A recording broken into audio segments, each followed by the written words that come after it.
本田忠勝の生涯。どうする家康に学ぶ日本史。信長と秀吉に称えられた四天王。徳川四天王の一人として家康を支え、織田信長や豊臣秀吉から無類の勇士と称えられたのが本田平八郎忠勝である。本田忠勝の生涯を詳しく見ていこう。本田忠勝は松平家の家臣本田忠高の嫡男として1548年天文17年に生まれた。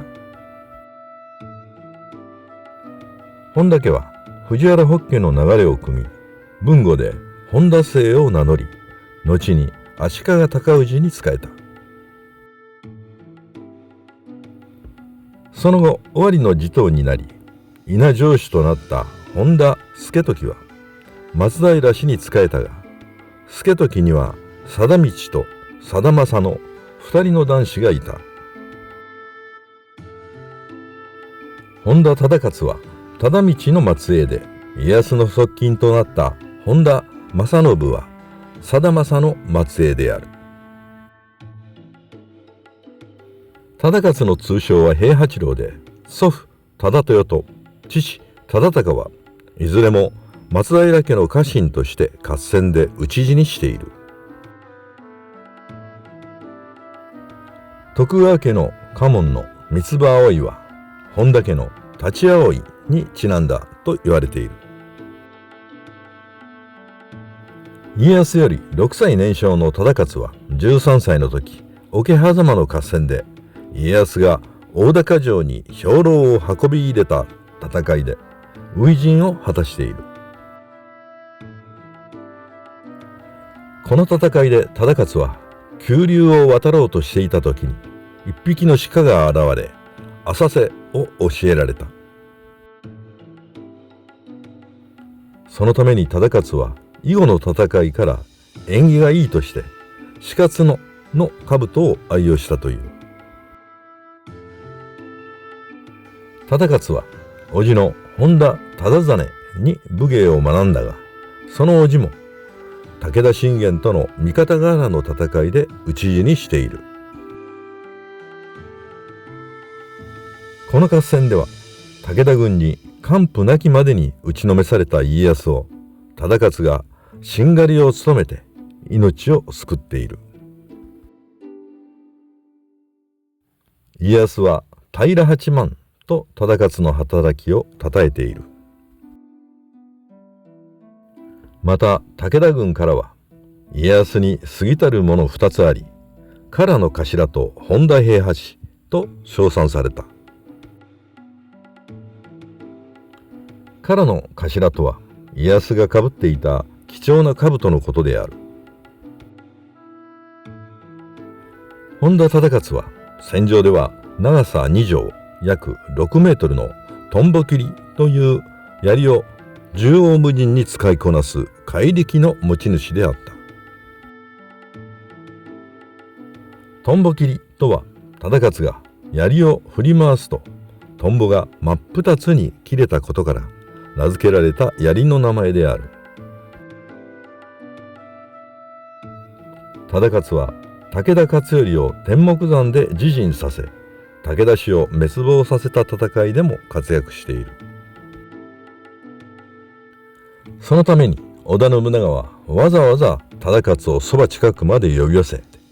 皆の前でこれが三河の本田平八郎忠勝という花も実もある勇士である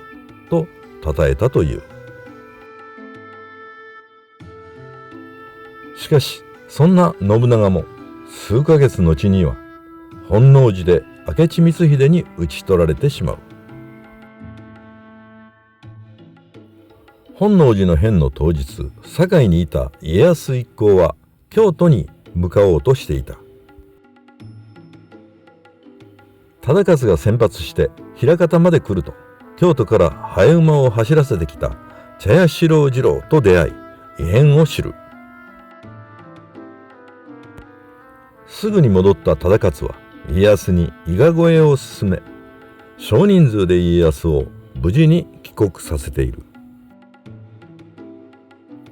家康と羽柴秀吉が戦った小牧長久手の合戦で忠勝はわずか500の手勢で3万もの秀吉軍を足止めさせている。そのために戦いが和睦となると、秀吉は家康に「家康殿は良い家臣を持たれて羨ましい」と忠勝を激賞している。家康が関東へ国替えになると、本多忠勝は上総大滝に10万石を与えられている。関ヶ原の合戦では軍隊を監督する役職である軍監を忠勝は家康から任せられている。家康は毛利軍と密約を交わしていたが、東軍本陣の後方の南宮山に陣を構えた毛利秀元軍の裏切りを心配した。しかし忠勝は毛利軍が山頂付近に陣を構えていることから大丈夫だと家康にアドバイスしている。また忠勝は榊原康政らの石田三成のいる大垣城を攻める意見に対して沢山城を攻め大阪へ向かうことを主張する。家康は忠勝の意見を採用するが、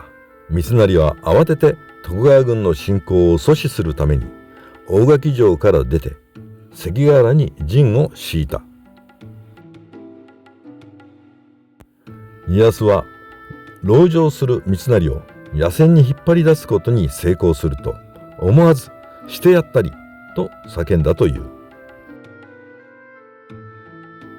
三成が大垣城にこもって戦いが長引けば、豊臣秀頼が参陣して東軍は不利になることを家康は危惧していたのである。結局秀頼の参陣はなく、毛利軍は最後まで動かなかったために関ヶ原の合戦はたった1日で東軍の大勝利に終わった。戦後の恩賞で忠勝は伊勢桑名10万石へ国替えとなり、次男忠友には5万石が与えられている。関ヶ原の合戦後、本多忠勝は嫡男の忠政に後を譲って隠居し、1610年慶長15年に63歳で病没している。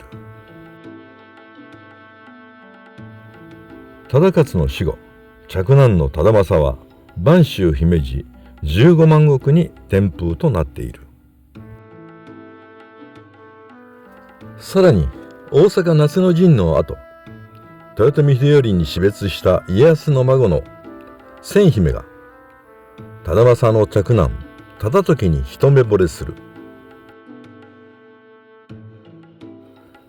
千姫を正室に迎えた忠時にはまだ部屋住みの身分であったにもかかわらず10万石が与えられた。そのために本田姫路藩は実際は25万石となる。さらに大滝5万石の忠友が辰野5万石に輸封となり、忠政の娘婿の小笠原忠真が明石10万石となる。そのために本田家の実際に支配する領地は40万石となるのである。これらはひとえに本田忠勝の功績によるところが大きいのである。